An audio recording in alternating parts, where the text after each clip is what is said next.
When you take a child, I don't care who the kid is, when you take them into the hospital and you walk in the front door, you can see their blood pressure drop. I look back on my experience at Scottish Rite Hospital as the most, and this is the great paradox, as the most loving, nurturing place other than my family in my life. You know, hospital is usually a cold place. It's not a place that kids would want to come, but that doesn't happen with Julie. She loved it.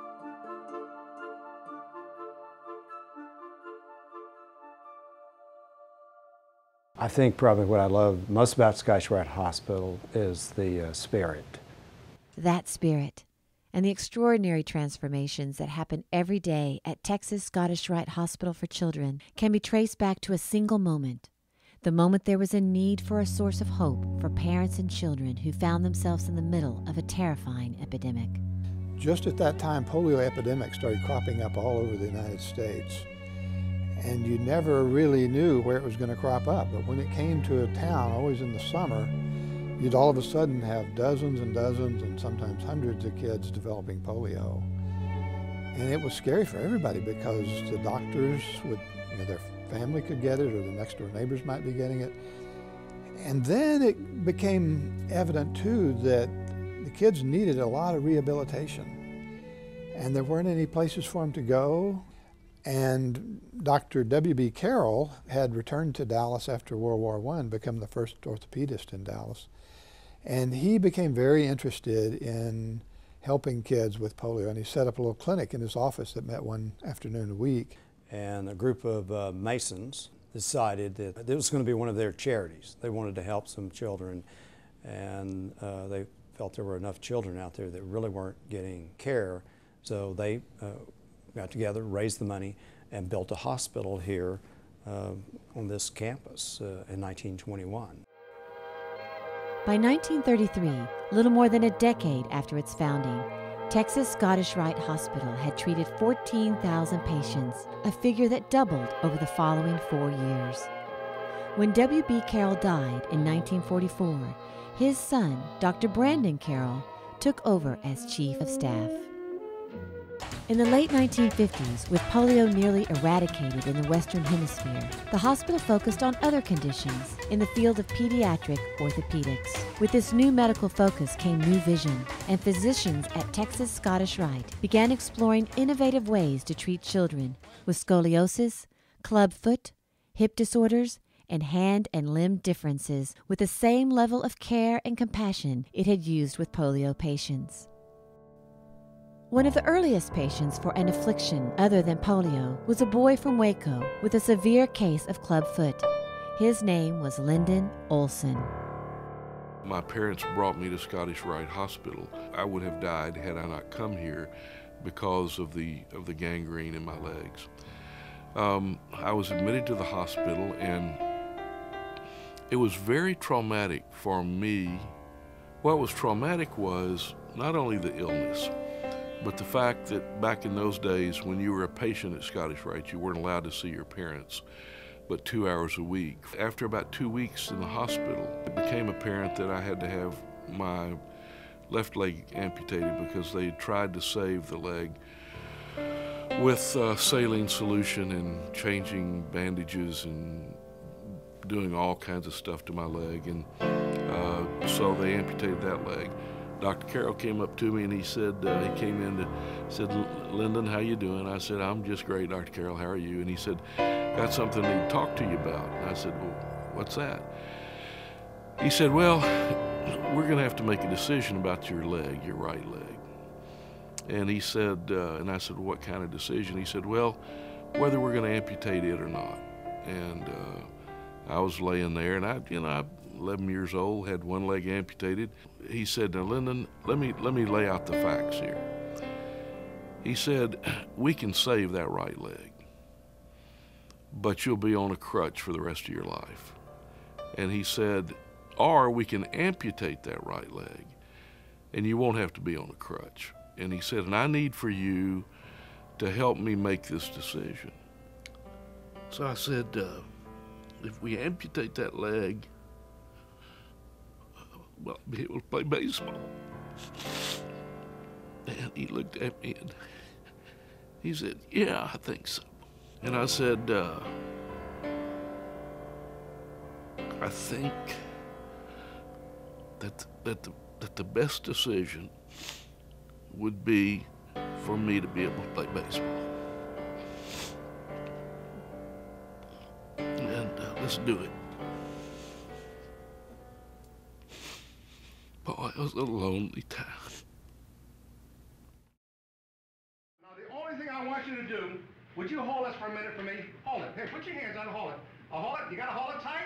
Don't let it go. Ground was broken in 1974 on a new 6-story, 400,000 square foot building across the street from the original hospital. It opened in 1977.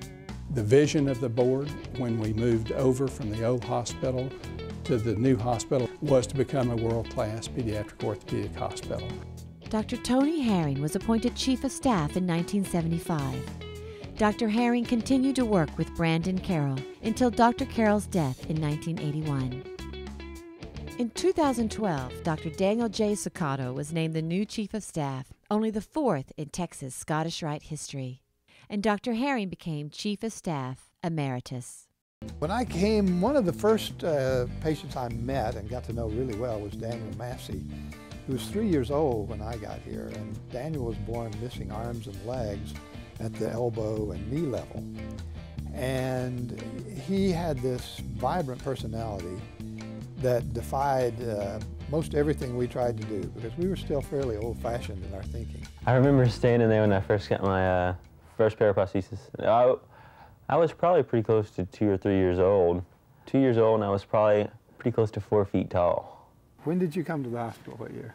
I came to the hospital in '75. So yeah, that's when I came to the hospital. Really? I think I must have met you as one of my first patients. That's amazing. And I distinctly remember, those pictures we have of you, and we fitted you up in all of those prostheses, you know, the legs, yeah. the arms, and I think just to show you could do it, you would use them, but then what'd you do when you got home? Yeah, they didn't stay on very long, especially the arms. I didn't keep the arms on for more than a show, and then they were off. My mom used to say that when I would wear the arms, I would touch things with my cheek. Yeah. So I could have the sensation of touch somewhere. Yeah. What can't you do with your arms? Oh, I can do anything. Yeah. And at 2 you could do anything. That was the funny part. My first memory of doing something that was athletic was, it was in elementary school, and we were passing kids practicing soccer that were my age, and I told my dad, I said, I really wish I could have played soccer. And he stopped the car and enrolled me right there, and we ended up, I started playing soccer at that point, and kind of that stuck with me as you can't put your own limits, and he didn't allow me to ever do that. The ski trips, you know, if you could pick all of the things that made an impact on my life from the hospital, that's definitely number one. Definitely there was a tipping point there with my own awareness of being different in my own disabilities. And then also the same realization of, but it's not going to hinder me at all. And that just came from being around a bunch of other kids who had disabilities that were just, you know, doing phenomenal. The hospital's annual amputee ski trip was established in 1981 to give teenage patients an opportunity to learn to ski. More importantly, the trip helps amputees establish the confidence they need to pursue their highest goals. To really appreciate the research work that has been done here, you have to see the results. The back looks good. In the 1980s, researchers at Texas Scottish Rite Hospital developed a spinal implant system to correct a range of spinal deformities. We were not trying to develop a spine implant system. We didn't sit down and have a financial model to say, if we develop this and we can sell it, we can make X number of dollars. We sat down to develop a spine system to make life better for the kids. And that's all we were doing.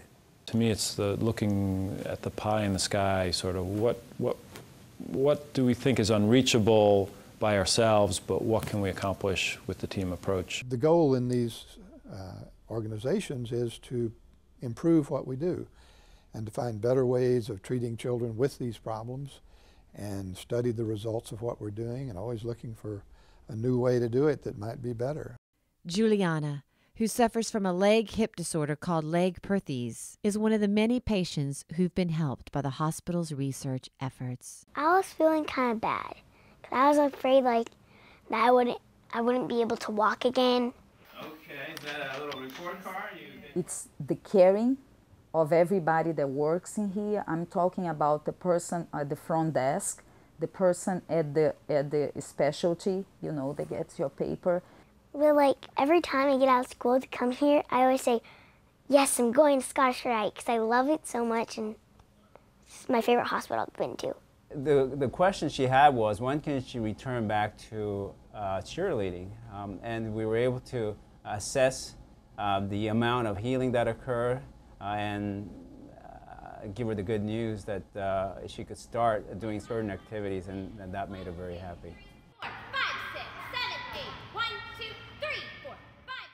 I was the beneficiary of the culture of this hospital.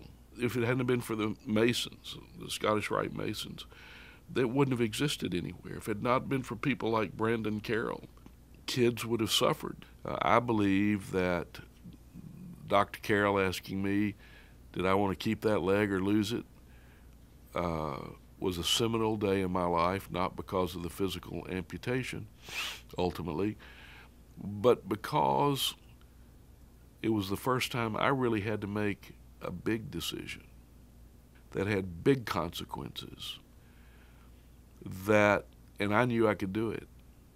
I mean, I knew that I could make, as it turned out, what I thought was the right decision, and I haven't looked back. I mean, in terms of my life. These people perform miracles.